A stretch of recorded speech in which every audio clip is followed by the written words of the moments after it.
which kind of leads me into talking about, 5 fights for me that I think of as my favorite fights to watch. Now, admittedly, I'm a person of my era. I started watching boxing in the early 2000s. I'm a 90s kid.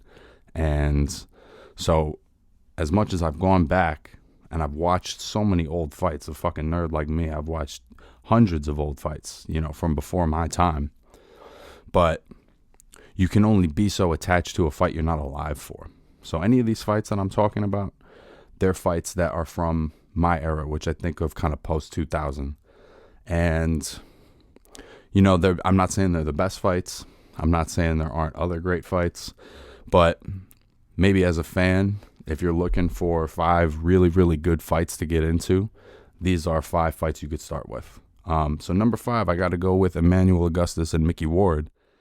If you didn't watch the Emmanuel Augustus episode 2 weeks ago, go check that out. I think you guys will like that one. I'm just talking about one of my favorite fighters, Emmanuel Augustus, but, his fight with Mickey Ward, it was the fight of the year in 2001. It was on ESPN, not a title fight, just a 10-rounder, 2 guys looking to, to get their spot. And as far as, on a moment-to-moment basis, I can't think of a fight that had more action than this one. And there's moments in the fight where they're just swinging so hard. And the pace and the back and forth, a lot of the fight is, Ward pinning Augustus on the ropes, Augustus sort of being slick and bobbing and weaving and throwing counter punches in between the punches that Ward was throwing. Ward gets a knockdown late in the fight in round 9, which he's always been known to do. You can never count Mickey Ward out. And, this fight right here is really the epitome of the all-action fight between the pure brawler and the kind of slick counterpuncher. But they stay in the pocket for 10 rounds, and it's one of the craziest fights I've ever seen. If you haven't gotten around to it, it's not the highest profile fight, but it's one of my favorite fights to watch, and that's why it's on the list. And then the next one I would talk about is Barrera Morales 3. Marco Antonio Barrera and Eric Morales, 2 of the greatest Mexican fighters in history in that, featherweight to lightweight neighborhood, and really in any weight class, to be honest. And it's one of the great rivalries in boxing. Their third fight, by the time they had gotten to their third fight, this was in 2004, and Barrera had been beaten pretty badly by Manny Pacquiao. And I think a lot of people thought that there was potential that Barrera was maybe on the back end, on the decline, and that Morales was sort of coming into his prime a little more. He was all coming off a long string of wins. He had won the second Barrera fight.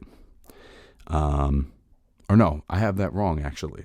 Morales won the first one, and Barrera won the second one, and then also won the third one.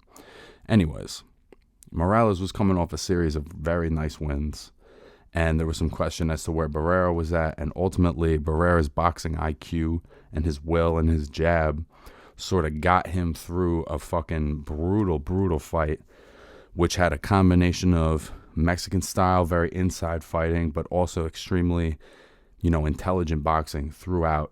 Both guys there's no gimmies as far as hitting them, and so the skill level it takes to set up punches against guys of that caliber, and then when you have a fight that's that pace, that's a really special fight. The whole series is worth watching, but I think the third one is particularly special because I think it's the best judged. I thought the judging on the first 2 fights is a little sketchy, but it also sort of puts that period, on the rivalry. There is, the rivalry's over after that. It's very clear that Barrera has his number. That he's sort of got it figured out, and as good as Morales is, he's got the nice long jab, he hits really hard, and all of those things are true, but there's something about Barrera that gets under his skin, and so that's why I would also have that fight in there. My third pick, and this is a little obscure, but my third pick would be Arislandi Lara and Jarrett Hurd, which was only a couple of years ago. It was April of 2018. And I put this fight in there because I've seen it a couple of times, and it always sticks out to me as two guys that could not have more contrasting styles, that for whatever reason, when they got in the ring with each other, those styles mixed really well.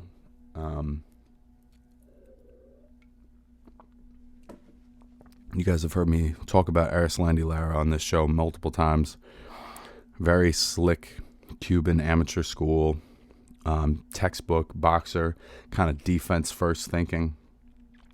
And Hurd is, for the most part, a very much come forward pressure fighter who has some defense on the way in, but a lot of times, even in fights he wins, he takes a lot of punishment, just to get his. And it'll take 4 or 5 rounds of some relentless pressure to build up for him to really get going downhill and landing combinations. And so he's a very tough out. But I think that, probably the thinking going into this fight was that, Lara would be kind of one step up and he would be able to outbox her. That was sort of my thinking. And ultimately that turned out not to be true. As if you haven't seen the fight, Hurd won a split decision. Ultimately, 1 point deciding the fight, 2 having it 114, 113 for Hurd, 1 having it the other way for Lara. And, it was a tremendous fight early on. Lara was boxing really well. And, he was using his feet. He was on the move. But as the fight progressed, I think he realized that, if I keep moving like this and I don't give this guy some reason to stop coming forward, he's just going to keep coming forward. And his endurance, his ability to take punishment, at some point it's going to catch up to me. So I think early in the fight, Lara made the decision to try to stand there and get Hurd's respect to a certain extent. And so by the middle of the fight, they're trading. And by the end of the fight, I think Lara's kind of holding on. And Hurd drops him in the last round. He's got a cut on his eye that's bleeding, and Hurd's coming on really strong. And even though Lara keeps throwing beautiful counter punches and catching Hurd clean, it's obvious that Hurd is so much bigger and stronger, and the power difference. And ultimately, the knockdown is what decided the fight. And it would have been a draw otherwise. So this is not, one of the most notable fights, or even, for the most part, I don't think most people would say it was a legendary fight, but it's a fight that always stuck out in my mind because it's highly entertaining, and it's two very, very contrasting styles that are not similar to each other at all. You usually have to have, 2 very aggressive fighters to get a fight like that.